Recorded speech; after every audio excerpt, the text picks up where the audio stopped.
Saya masuk akademi dengan diminta uang 60 juta.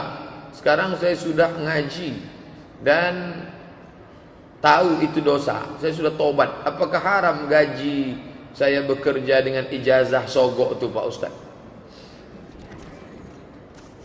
Inilah masalahnya jamaah ini. Dia bertanya barang itu dah jadi. Jadi tidak pun payah menjawab. Maunya sebelum itulah tanya, Ustaz saya mau begini. Makanya dulu orang datang ke Nabi itu bertanya akan dia. Ini mau ku makan. Nah, jadi kita menjawab, Ustaz saya kenyang betul nih Pak Ustaz. Kenapa? Habis makan babi tadi, haram nggak nih Pak Ustaz? Payah gitu. Jadi masalah sogok ini dua modelnya. Dengar baik-baik, jangan sampai muncul isu somat membolehkan sogok. Itu neraka jahanam. Nanti saya kena tahzir. Sedangkan betul aja pun kita kena tahzir, apalagi kita salah. Syarat masuk ke akademi nilai rata-rata 7. Badan sehat, fisik, periksa gigi, periksa telinga, tak boleh ada anting, periksa bersih. Kesehatan, medical check up semua.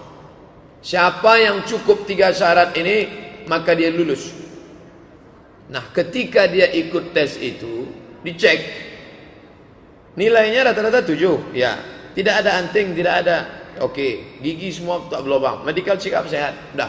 Tapi pihak akademi meminta, maka dalam kasus ini boleh dia bayar. Kenapa? Karena dia tidak sedang mengambil hak orang lain. Itu yang ada di dalam sendok itu memang nasi dia, memang punya dia. Tapi si tukang pegang sendok ini nakal, jahat. Begitu dia minta, itu punya saya. Wani piro sampai. Wani berapa? Ini boleh dia bayar. Kenapa? Karena kalau tidak dia bayar, ini akan diambil oleh si Manung Khalid, akan diambil oleh si Hutapea, akan ambil oleh si Raja Guguk. Ini bisa terjadi pada saudara kita yang menjadi guru honorer. Sekarang berapa banyak guru-guru kewalahan umat Islam. Guru-guru banyak di waktu pengangkatan dulu. Nah, ini penting. Yang tak boleh itu begini. Syarat nilai rata-rata 7.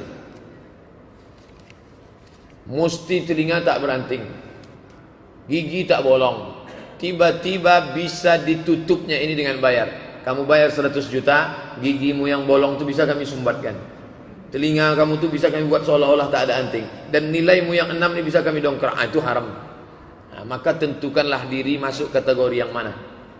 Kategori yang mana saya ini.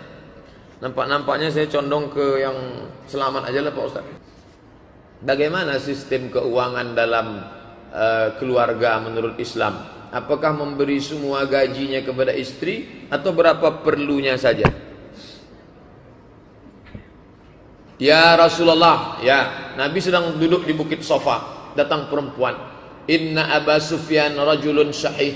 Sesungguhnya suamiku Abu Sufyan orangnya pelit, kedekut, kaya tapi pelit.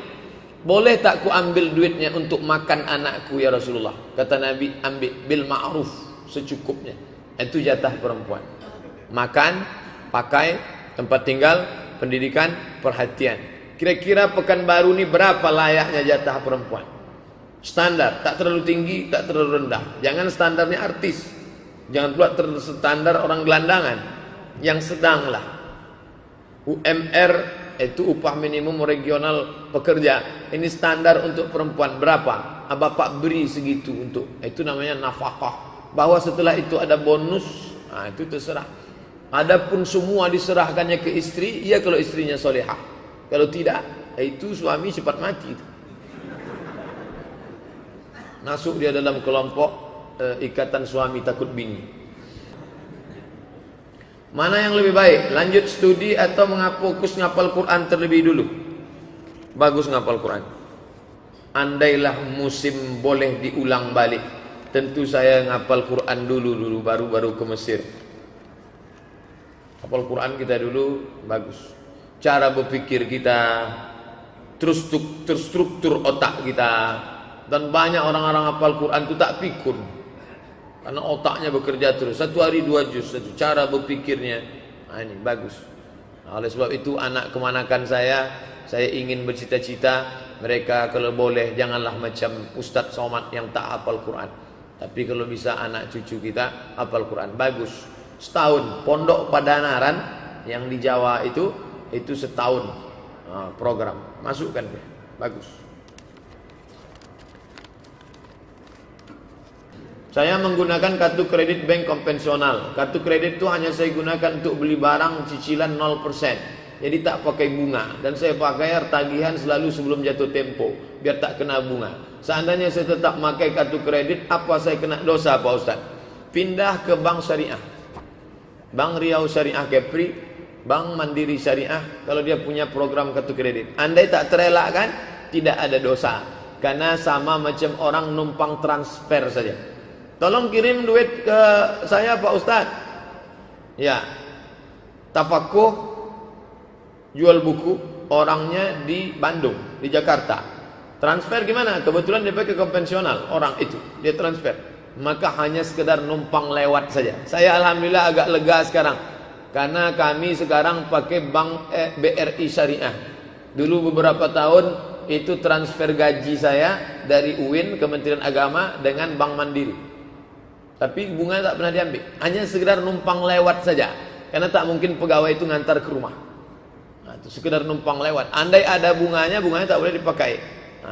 Serahkan ke lembaga yang dinikmati orang banyak, panti jompo, anak yatim, fakir masjid. Niatnya bukan untuk sedekah, niatnya mengembalikan uang umat kepada umat. Tempat saya masih ada tradisi bakar menyan sebelum berdoa. Misalnya sebelum doa bersama, bagaimana hukum bakar menyan?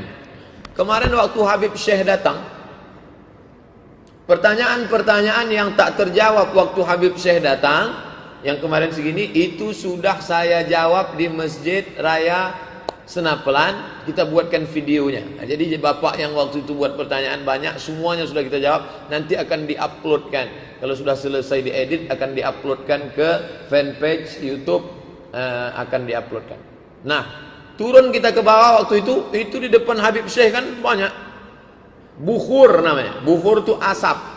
Asap itu terdiri dari dua. Yang pertama getah kayu. Getah kayu itu menyan. Dipotong kulit kayu itu keluar getahnya macam apa itu? Yang dipakai untuk gala-gala sampan. Sampan kayu sama kayu sampan supaya jangan masuk air. Damar. Damar tempat kita bau jin. Damar di Arab wangi, harum semerbak, menyan. Lalu kemudian ada satu lagi, ud namanya. Ain waw dal, ud. Bahasa kitanya gaharu. Gaharu. Dulu di Riau ini banyak. Dipotong, nanti di dalamnya ada kayu yang hitam sekali, berminyak. Minyaknya itu, kayunya itu dibakar. 1 gramnya mahal sekali. Nah, itu kenapa itu dipasang? Untuk mengharumkan ruangan. Perempuan yang mau nikah itu kamarnya diharumkan. Orang Arab bukhur. Di Mesir pagi-pagi jam 6 pagi habis sholat subuh itu di pasar orang bakar menyan. Saya pertama lewat di pasar di Mesir, mereka manggil jin juga rupanya. Rupanya bakar menyan itu untuk pengharum ruangan. Jadi kalau dia bakar itu untuk pengharum ruangan tak masalah. Tapi kalau dia meyakini doanya itu sampai ke alam arwana dibawa oleh asap menyan, di situ masalah. Jadi gimana sikap kami Pak Ustadz? Besok balik kampung pas mau Idul Fitri tanya yang bakar, Pak, ini untuk pengharum ruangan atau ngantar doa ke alam arwana? Kalau kata dia doa kita ini sampai kena asap ini, siramkan air ke asap. Kalau berani. Ustadz, mudahan Ustadz dalam keadaan sehat. Amin. Ini Ustadz Anda mau nanya, saya menyukai seorang laki-laki, berarti perempuan. Tapi saya nggak tahu apa dia suka sama saya apa tidak. Saya bingung Pak Ustadz. Buka www.somadmorocco.blogspot. Kalau mau dapat langsung tulisannya, caranya mudah. www.google.com. Setelah terbuka Google, tulis di situ SOMADMOROCCO. Setelah itu buatlah di ujungnya menawarkan. Nah, itu keywordnya, menawarkan. Nanti dapat tulisan saya, judulnya, dapat tulisannya. Bolehkah seorang perempuan menawarkan diri? Ini dia tulisannya. Bolehkah wanita melamar pria? Melamar tulis, menawarkan boleh, melamar. Ini tulisan sudah diupload 29 November 2011. Tulisan ini sudah saya masukkan 6 tahun yang lalu. Karena ada seorang jamaah bertanya, Pak Ustadz, itu orang baik betul, naksir saya sama dia, boleh saya nyatakan saya cinta kepadanya? Boleh bersyarat kalau laki-laki itu amanah, tapi tak langsung dengan keluarganya, dengan temannya. Aku ingin nikah dengan anak ibu yang ganteng itu, mau tak dia sama saya? Tapi orang tua amanah. Tapi kalau mulut dia ember, jangan, nanti malu. Begitu selesai langsung di-update-nya. Si Anu suka padaku, kasihan deh lu. Apa tak bengkak muka kita kan? Boleh menawarkan diri kepada laki-laki yang amanah. Dalilnya mana? Yang pertama, Syuaib menawarkan diri anaknya kepada Musa. Kedua, Khadijah menawarkan dirinya kepada Muhammad sallallahu alaihi wasallam. Speak up, ngomonglah. Jangan tahan di hati, nanti menggumpal jadi kristal. Ada saya belajar hadis mengatakan, kalau masuk bulan Ramadan, lepas pertanyaan kubur, selamat siksa kubur bagi orang yang rajin sholat, puasa. Pertanyaannya, apakah setelah hari raya malaikat bertanya lagi? Hadis ini tidak bisa dipahami secara tekstual. Futihat abwabul jannah, dibuka pintu surga. Ghulliqat abwabun nar, ditutup pintu neraka. Wasuffidat asyayatin, setan-setan dibelenggu. Orang yang dikubur berhenti ditanya. Itu maknanya busyra, kabar gembira supaya kita beramal soleh. Itu makna. Begitu disebut para ulama. Di antara yang mengatakan begitu Imam An-Nawawi dalam kitab Al-Minhaj Syarah Sahih Muslim Ibn Al-Hajjaj. Maknanya kabar gembira. Setan dibelenggu, bukan setan itu dibelenggu. Karena kalau setan dibelenggu tak akan ada rumah makan hantu. Rumah makan hantu yang kepala tertutup, kaki terbuka. Itu kan ada setan. Apa sebabnya pengajian di tetangga saya sudah tahu hukum buka aurat, tapi dia masih buka aurat keluar rumah?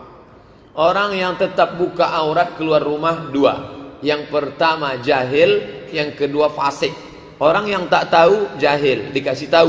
Orang yang fasik sudah tahu tapi tak mau tahu, itu fasik. Orang yang fasik, wallahu la yahdil qaumal fasiqin. Allah tak berikan hidayah kepada orang yang fasik.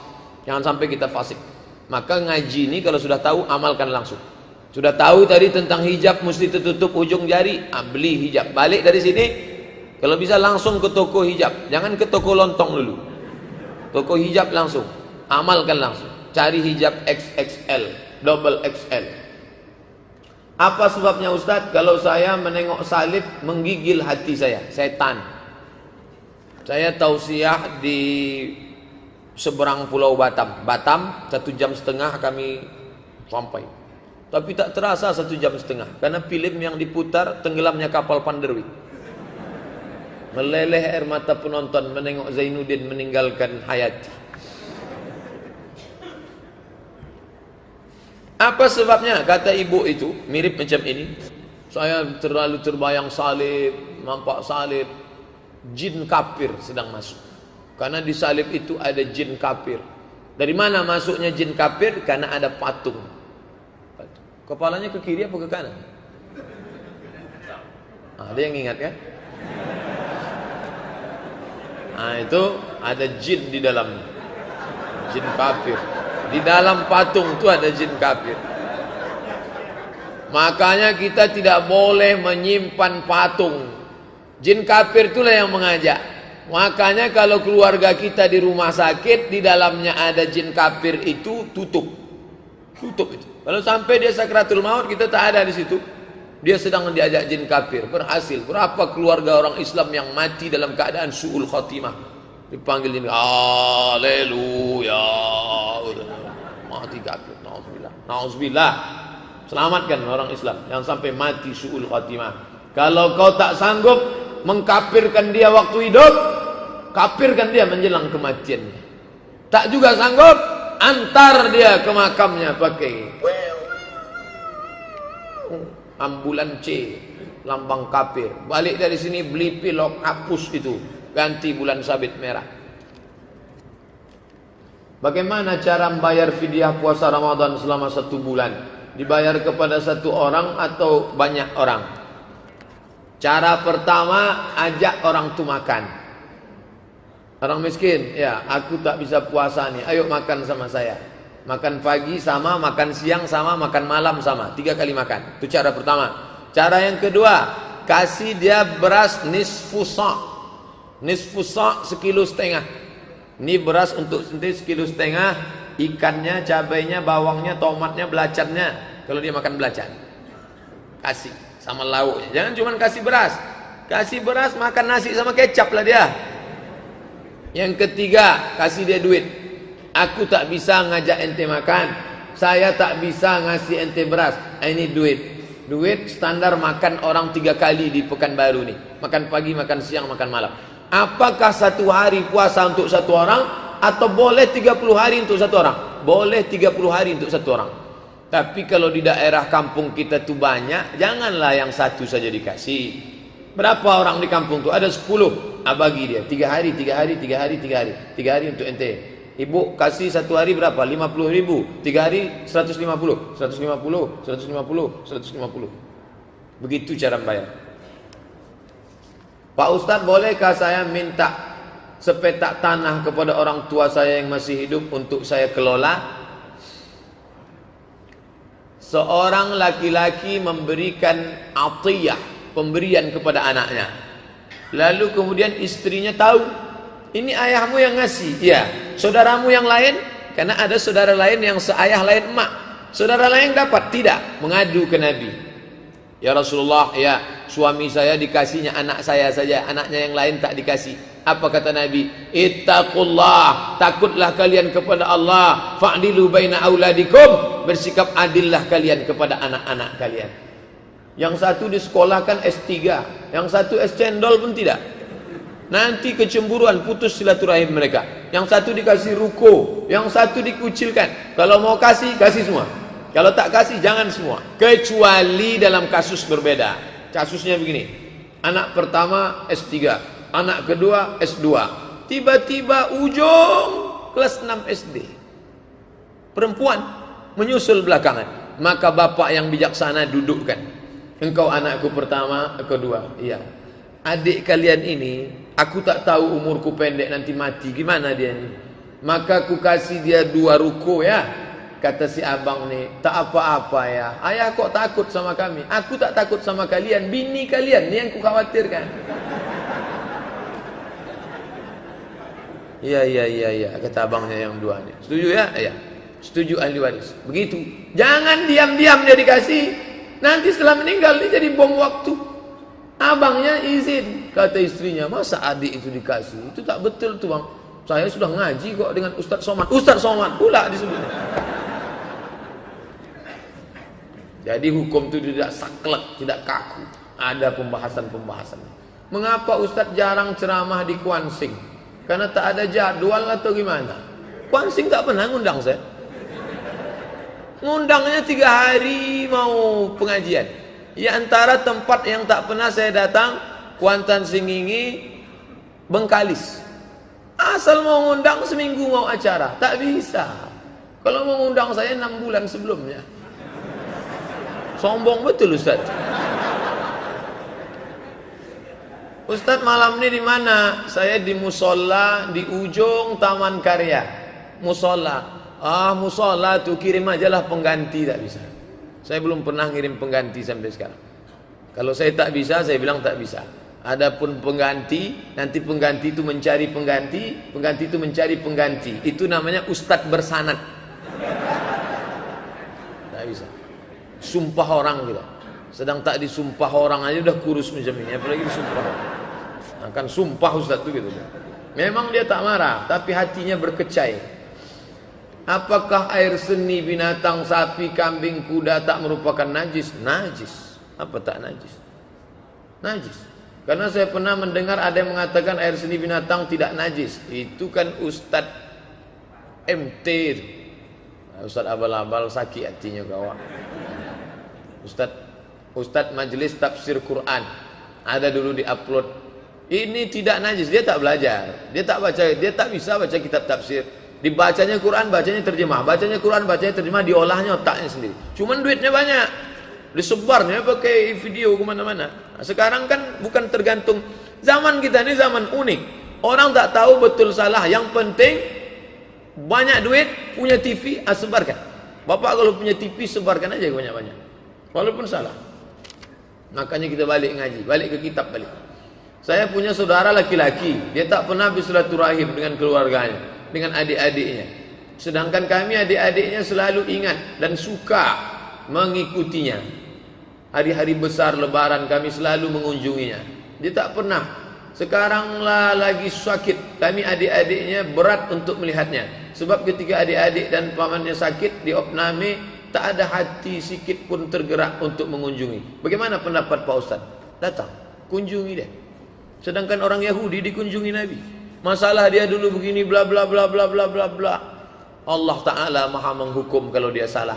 Adapun kita menghukum manusia, iya kalau dia betul salah. Kalau dia punya alasan lain, maka husnuzan. Ijtanibu katsiran minazzan. Berprasangka baik. Jenguk dia baik, bisikkan baik-baik. Jangan menjenguk untuk membalaskan sakit hati. Ini datang menjenguk. Tengok kan, sakit juga ente kan? Sabar ya bang, ini musibah dari Allah. Mudah-mudahan kita ambil iktibar. Mati dia, tenang, husnul khatimah. Adapun perbuatan buruk dia, ada yang lebih layak untuk menilai dia. Jangan-jangan kita jauh lebih buruk daripada dia. Mengapa kita dilarang memakan bunga bank riba? Saya minjam duit 1 juta, saya bayar 1.200.000. Bapak pinjam duit 10 juta, Bapak bayar 12 juta. Bapak pinjam 100 juta, Bapak bayar 120. Terkumpul uang orang yang teraniaya, terzalimi tadi, diambil oleh orang yang punya keuntungan, dibagi duit haram. Tak ada yang terzalimi Pak Ustaz. Mereka sama-sama ridha kok. Kalau begitu cara berpikir kita, kalau sama-sama ridha tak dosa, maka tak ada hukum zina. Karena orang berzina itu sama-sama ridha.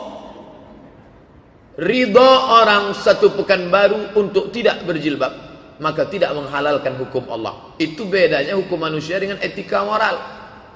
Ketua sidang parlemen memukul palu, mengatakan bahwa laki-laki dengan laki-laki boleh menikah. Apakah anggota parlemen setuju? Setuju. Islam tak bisa. Kalau Allah katakan haram, sepekan baru mengatakan halal, dia tetap haram.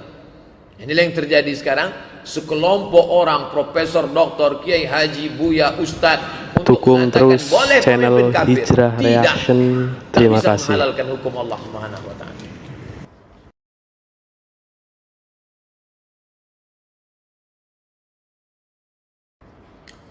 La tajtami'u ummati ala dhalalatin. Umatku tidak akan pernah sepakat untuk suatu kesesatan.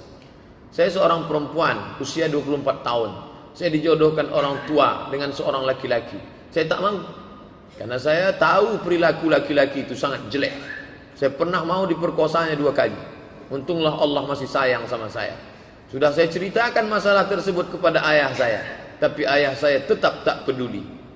Apakah saya berdosa menolak perjodohan itu? Kalau saya lari dari rumah, apakah saya berdosa? Janganlah lari dari rumah. Nanti kalau saya katakan boleh, anak ini betul-betul lari, hilang saya, dicari orang. Wa amruhum syura bainahum. Orang beriman memutuskan perkara dengan musyawarah. Mungkin ayah tadi sudah tua, mungkin ayah tadi sudah termakan budi. Diam-diam selalu dia minum warung kopi dengan anak lajang ini. Supaya dia menolak. Abang kan ada, adik kan ada, pakcik kan ada, paman kan ada. Makanya wali perempuan itu 3 arah. Perempuan di tengah, ada wali di atas, ayah, datuk. Ada wali di samping, pakcik, abang ayah, adik ayah. Ada wali di bawah, abang sama adik. Dudukkan mereka sama-sama. Bang, dek, pakcik, ini ayah tak mau nerima. Aku bersumpah demi Allah, wallahi tallahi billahi dia pernah memperkosa aku. Sampai hati kalian akan menikahkan aku dengan dia. Musyawarahlah bersama. Yang sikit-sikit lari, sikit-sikit lari. Memang kuat lari. Tak bisa, lari-lari aja. Musyawarah, duduk bersama. Bapak ni pun kenapa lah dipilihnya pula anak? Begitu banyak anak-anak lajang di FSRMM, di Irma, banyak. Iza ja'akum man tardawna dinahu. Kalau datang kepada kamu laki-laki yang kamu suka agamanya, wa khuluquhu baik akhlaknya, fazawijuhu, nikahkan dia. Ini orang mau memperkosa, kenapa mau nikahkan sama dia? Kapan masanya suatu ayat itu digunakan untuk saat ini, dan kapan suatu ayat itu hanya berlaku sebagai bahan pelajaran di zaman dulu? Sebab saat ini jika ada suatu kejadian lalu dikaitkan dengan satu ayat, tapi jika ditanyakan kepada ustaz dan guru lain, mengatakan ayat itu berlaku pada zaman Nabi, tak berlaku lagi di zaman sekarang. Ada orang minum kamput jam 8. Minum kamput jam 8. Ente kenapa minum kamput jam 8? Yang penting jam 12 nanti kan tak mabuk. Mana ayatnya? La taqrabus salah. Jangan engkau dekati salat wa antum sukara. Waktu kau sedang mabuk. Artinya kalau sedang tidak dekat salat boleh mabuk. Jam 8 mabuk dulu, bro. Jam 9 mabuk. Nanti udah dekat-dekat mau salat baru kita tak mabuk. Ayat ini tak berlaku lagi sekarang karena ayat ini sudah mansukh. Di mana bisa kami baca tuh Pak Ustadz? Usul fikih. Usul fikih dulu dipelajari. Qawaidul fikih, usul fikih, fikih muqaran, fikih ibadah, fikih muamalah, fikih munakahah, fikih siasah. 7 untuk memahami fikih. Sekarang pelajaran-pelajaran ini dipotong di sunan. Umat ini menjadi jahil. Akhirnya dia baca Quran, dia pahami sendiri. Oh ternyata boleh kita mabuk kalau tak dekat sholat. Mabuk dulu ah. Sesat menyesatkan. Bolehkah kita mendepositokan uang di bank syariah? Boleh. Namanya tidak deposito. Pak, Bapak mau nyimpan uang di sini? Iya. Bapak mau pilih akad wadiah apa mudharabah apa murabahah? Kalau mudharabah bagi hasil, kalau murabahah permodalan, kalau wadiah titip aja. Kalau akadnya wadiah tidak akan bertambah karena tidak diinvestasikan. Pahami dengan baik. Dulu itu dikaji dalam satu fikih, namanya fikih muamalah, tentang nikah munakahah, tentang masalah politik fikih siasah.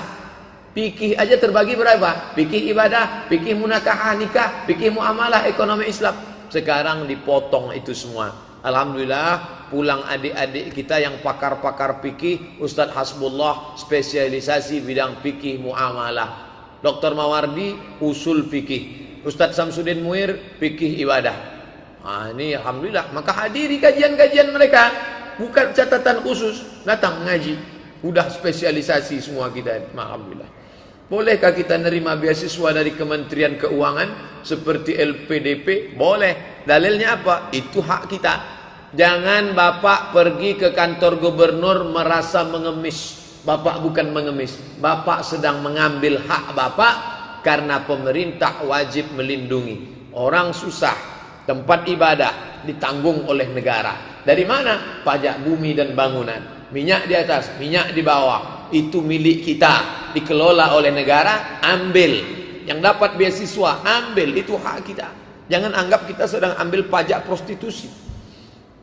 Dalam sholat gerakan seperti apa yang tidak membatalkan sholat? Yang tak membatalkan sholat gerakan darurat. Allahu Akbar. Datang ular kobra. Karena suka nonton film India, datang kobra. Maka dipukulnya. Tak batal sholat. Mana dalilnya? Uqtulul aswadaini. Bunuhlah 2 yang hitam walaupun kau sedang sholat. Pas sedang sholat di sini, Allahu Akbar. Tak ada angin, tak ada hujan, mohon maaf, tiba-tiba datang orang buta. Rupanya tadi ada orang buta pergi buang air kecil, sekarang dia tak tahu mau jalan keluar. Datang bapak, digiringnya. Orang buta tadi pun tahu, oh diajak ke sana, berarti ke sana jalan keluar. Itu boleh. Tapi jangan dia ngomong, taruh ya pak. Itu batal. Itu batal, tak boleh. Bagaimana hukum acara 7 hari, 40 hari, 100 hari? Apakah ini sinkretis? Jangan lagi buat 1 hari, 3 hari, 7 hari, 40 hari. Itu adalah dari agama Hindu yang dicampurkan dengan Islam. Maka saya bantah, judulnya bukan tradisi Hindu. Buka buku 37 masalah populer, saya tulis di situ bukan tradisi Hindu. Karena ada orang mengatakan itu dari Hindu Bali.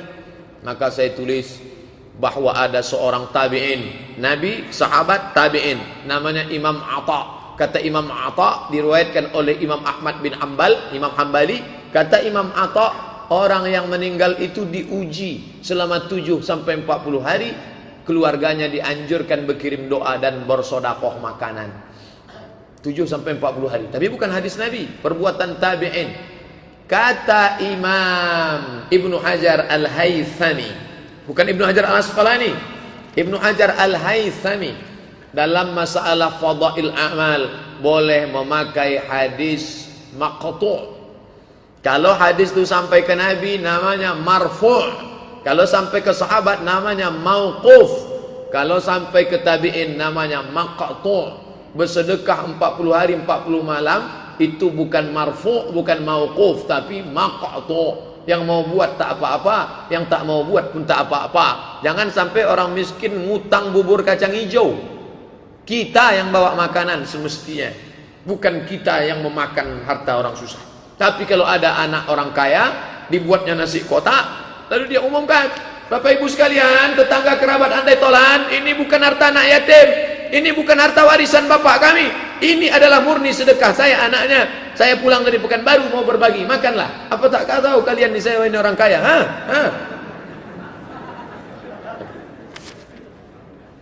Apakah sebelum baca Quran harus wudhu terlebih dahulu? Ya. La yamassuhu illal mutahharun. Tak boleh dipegang kecuali orang yang suci. Mohon penjelasan tentang tafsir surat Al-Waqiah ayat 79. Akan datang kalau bertanya sama saya, tolong tuliskan ayatnya. Saya ini bukan ustadz hebat-hebat betul yang tahu ayat ini surat ini, ayat ini surat ini, ayat ini surat ini. Pak Ustaz buka nampak ustadz tu bodoh.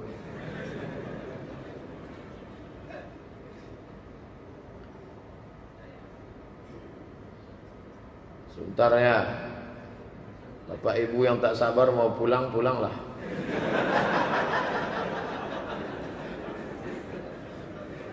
Ayat 79. Mana tahu mau mengantar anak sekolah.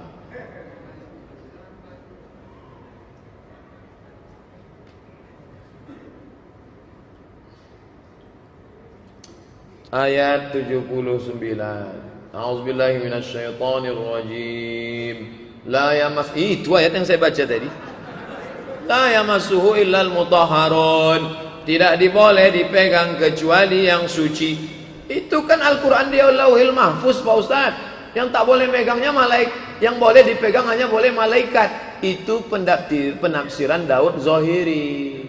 Adapun Hanafi, Maliki, Syafi'i, Hambali, 4 mazhab, maka orang yang memegangnya mesti berwudu. Adapun perempuan haid tak boleh megang Quran, tak boleh bawa Quran, tak boleh baca Quran, tak boleh tawaf, tak boleh puasa, tak boleh sholat, tak boleh di masjid. Kalau ada ustadz lain yang mengatakan boleh aja tuh, kita akan tanggung jawab di hadapan Allah. Tapi saya tak melarang ikut pendapat dia. Ngaji sama ustadz Fulan, ngaji sama ustadz Fulan, tengok dalilnya. Menurut saya lebih kuat dalil dia daripada Ustadz Somad, ikut dia. Dia tak mengatakan saya nabi yang diutus Allah ke Pekanbaru. Adab-adab di kuburan saat mengkebumikan jenazah, baik laki-laki maupun perempuan Pak Ustadz. Perempuan tidak dianjurkan untuk ikut pemakaman. Sebagian pendapat makruh, tak dianjurkan. Kenapa? Karena perempuan itu jiwanya rapuh dan terlalu dalam ingatannya, sehingga kalau nampaknya nanti lubang kubur suaminya itu, seumur hidup dia menangis saja bawaan. Asal mau makan, kenapa bu? Terbayang terus. Tapi laki-laki tidak. Laki-laki itu orangnya tegar. Jangankan meninggal, masih hidup pun tegar. Laki itu tegar. Saat berdoa, bagaimana adabnya Pak Ustaz? Li'ai yajlisa ahadukum ala jamratin minan nar. Duduk kamu di bala bara batu api neraka. Fatuhriqu siyabahu, terbakar pakaiannya sampai kulitnya terbakar. Khairun, lebih baik, min an yajlisa ala qabrin, daripada duduk di atas kubur.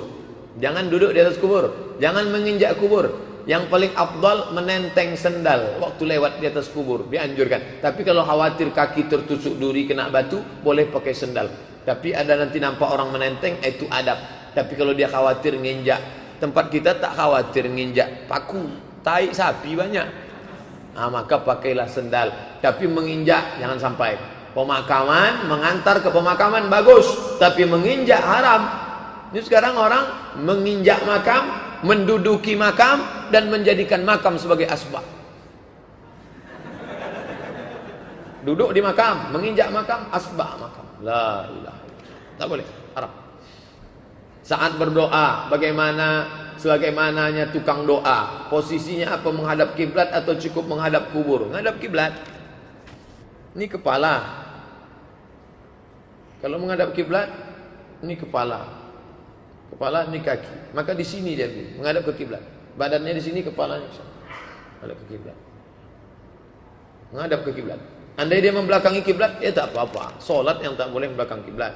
Adapun berdoa, afdal tak afdal. Jangan satukan antara afdal tak afdal dengan sah tak sah.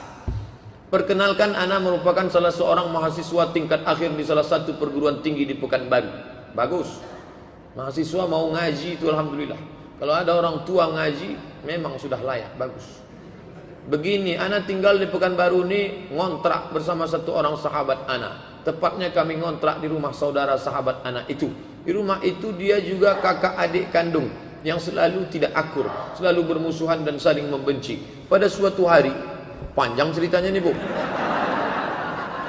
Pada suatu hari terjadilah perkelahian hebat antara keduanya sehingga sampai mendatangkan polisi untuk penyelesaiannya. Sengaja kami yang ngontrak di rumah itu merasa tidak nyaman karena ada satu pihak yang membuat kami tak nyaman. Ketika kami pulang kampung, orang tua kami ceritakan mengenai kejadian tersebut sehingga orang tua kami membantu kami dengan memberikan semacam obat-obatan untuk menyatukan kedua adik kakak yang saling akur tadi. Tapi obat itu didapat dari orang pintar, dukun.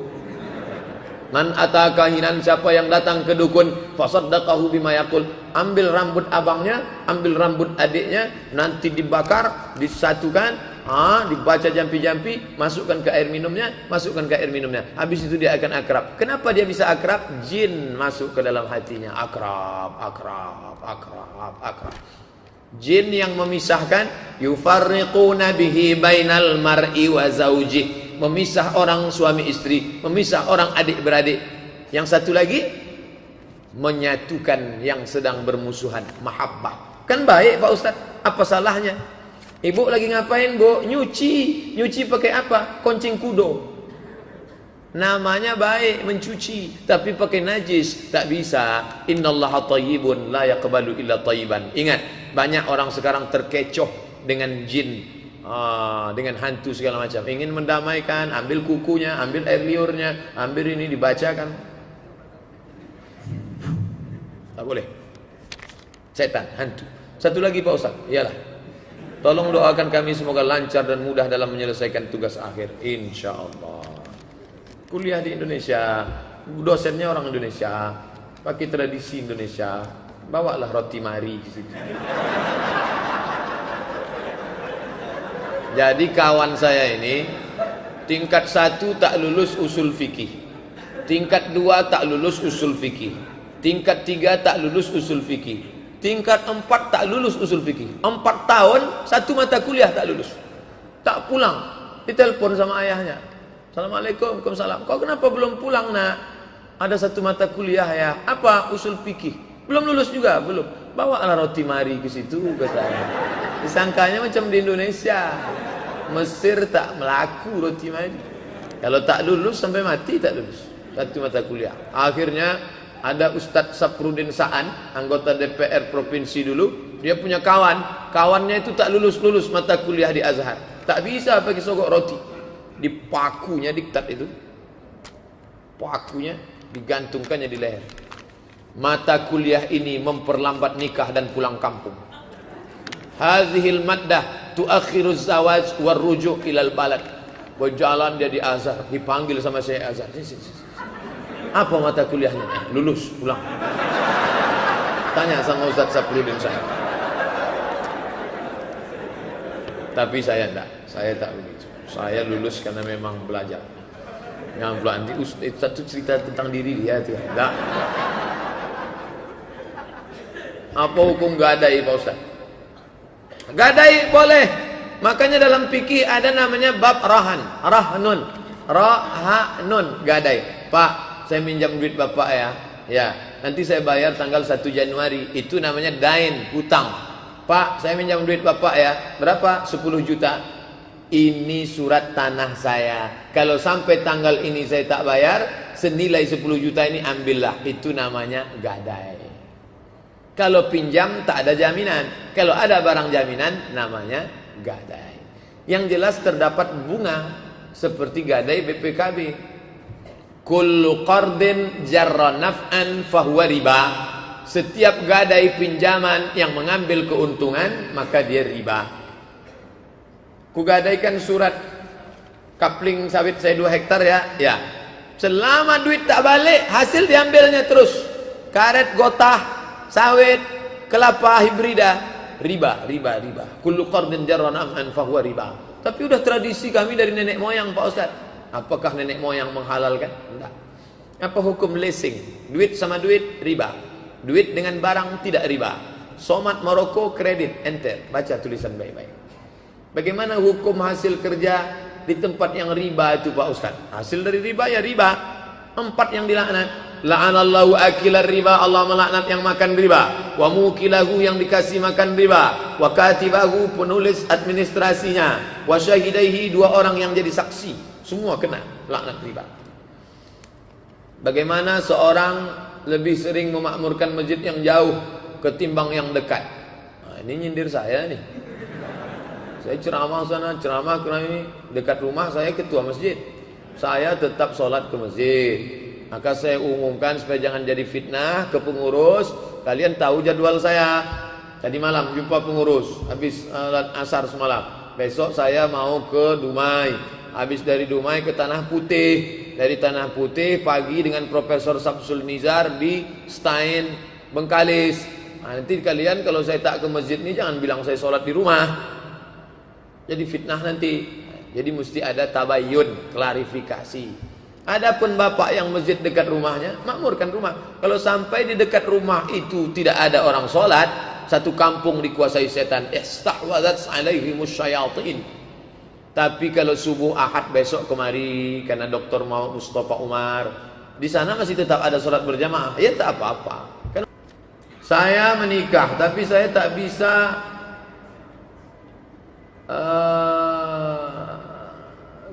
menerima kenyataan bahwa istri saya tidak suci. Bagaimana cara mengobati kekecewaan itu Pak Ustaz? Ditulis dalam kitab Fikih Sunnah Sayyid Sabiq.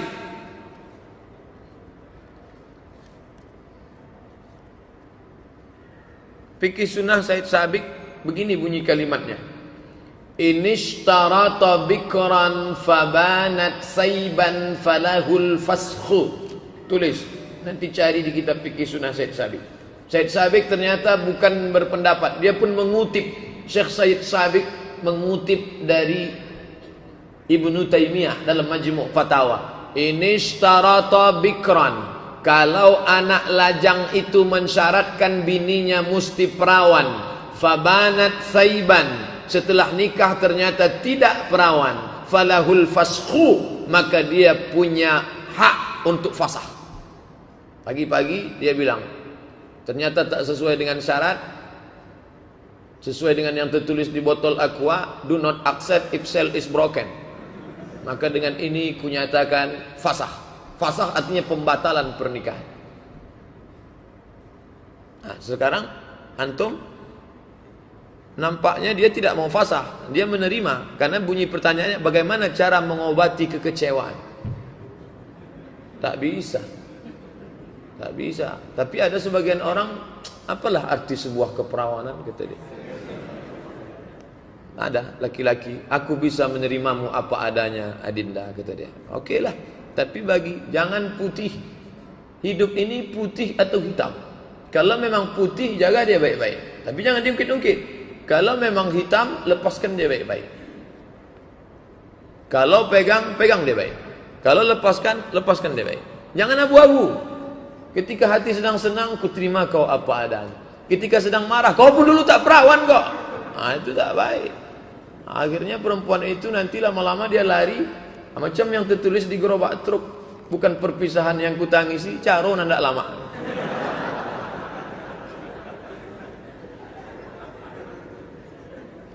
Saya cinta, tak ingin berpisah karena sekarang sudah punya anak. Kalau sudah punya anak tak ada cerita lagi. Itu yang cakap yang saya bacakan tadi itu terjadi kalau besok paginya. Kalau sudah punya anak, apa mau dikata, jaga aja lah. Apakah dengan sholat sunat Isra sudah terpenuhi sholat duha? Bagi yang sudah sholat sunat Isyraq 2 rakaat, lalu kemudian tak sholat duha lagi dia tak apa-apa. Karena Isyraq sama duha itu sama. Bedanya apa Pak Ustadz? Bedanya 3. Sholat sunat Isyraq itu sholat subuh berjamaah. Setelah sholat duduk berzikir mengingat Allah sampai terbit matahari. Kalau sholat sunat dia 2 rakaat namanya Isyraq. Tapi kalau tidak ada yang 3 itu namanya duha. Misalnya ibu sholatnya di rumah, mau berangkat kerja, sholat 2 rakaat itu namanya duha.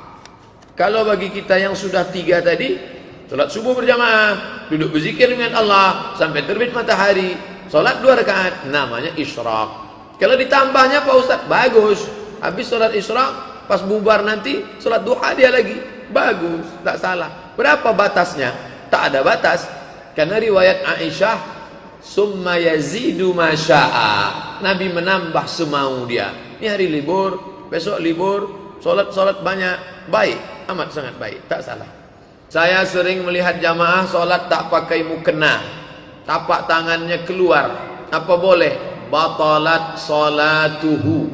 Begitu dalam fatwa ulama. Orang perempuan yang sholat nampak tangannya, maka batallah sholatnya, dia mesti ulang.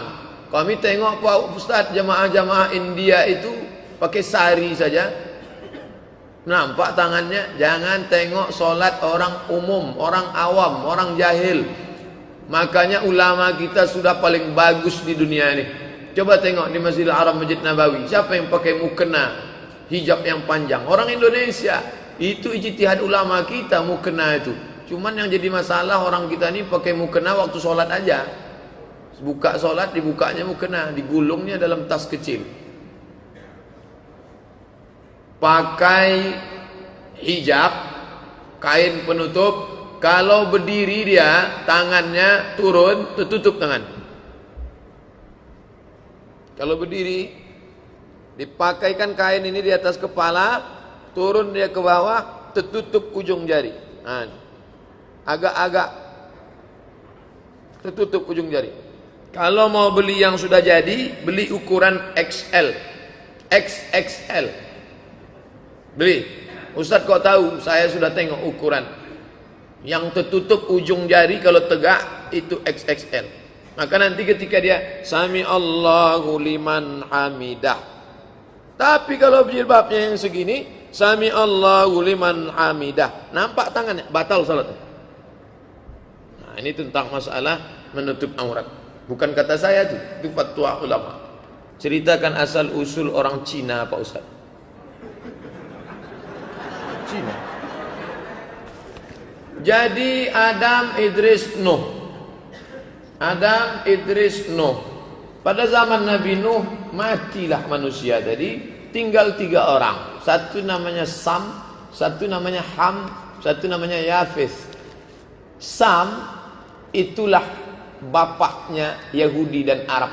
Sam, maka disebut mereka dengan Semitic language. Semit, bangsa Semit. Sam. Ham itulah Afrika yang berkulit hitam. Ham, hitam. Sedangkan Yafis itulah Mongol, Cina, itu Yafis. Ada nama jamaah kita Pak Yafis. Nah, itu Sam, Ham, Yafis. Tinggal 3. Dari mana Ustaz baca ini? Nama kitabnya Al-Bidayah wan Nihayah. Ditulis oleh Imam Ibnu Katsir. Ibnu Katsir yang punya tafsir itu Pak Ustaz. Ya, Ibnu Katsir yang punya tafsir, dia punya buku sejarah namanya Al-Bidayah wan Nihayah. Sudah diterjemah ke bahasa Indonesia. Bagus. Lalu kita Pak Ustaz, kita ini yang mana? Sam, Ham, Yafes. Cucu cicit Sam, India. Cucu cicit Yafes, Cina. Nikah India ini dengan Cina, lahir anak, diambilnya yang buruk-buruk. Kulit diambilnya kulit India. Mata diambilnya mata Cina. Rambut diambilnya rambut Cina. Hidung diambilnya hidung Cina. Hitamnya diambilnya hitam India. Itulah dia nenek moyang kita ini. Laos, Kamboja, Vietnam, Thailand, Indonesia, Malaysia, Brunei Darussalam. Cina tidak, India tidak. Kulit India, hidung Cina. Nasib kita lah itu. Saya mahasiswa usuluddin. Usul artinya dasar, fondasi. Din agama. Usuluddin dasar agama. Di situ ada 3 jurusan. Tafsir hadis, akidah filsafat, perbandingan agama. Mengapa di Indonesia tidak membuat program islamisasi mengajak orang kafir masuk Islam? Sedangkan agama Kristen sudah membuat program kristenisasi. Ya dana, ya dana, ya dana, ya dana. Itu judul lagunya. Masuk kita ke kampung Talang Mama yang Kristen, jalannya mulus, semenisasi. Pipa air ada, program air bersih. Gereja cantik, 3 cirinya. Jalan semenisasi, ada air bersih, gereja cantik. Islam tak ada. Oleh sebab itu keresahan adik kita mahasiswa, kalian mesti balas. Setelah kalian nanti jadi pejabat, jadi orang, kalian balas sakit hati. Itulah yang kita presentasikan kemarin. Jamaah menyumbang, akhirnya terwujudlah. Kebetulan bapak insinyur kita pandai masalah air nih. Nanti akan di tembok ini ada air terjun di tembok, kumpul air, nanti bisa turun ke musola mau disalurkan. Kemudian masjid yang buruk, macam katanya tak sanggup menyebutnya, buruk, jelek, sudah tegak berdiri. Itu fotonya kemarin. Itu sumbangan dari jamaah kita. Semenisasi jalan, nah itu kita tak sanggup.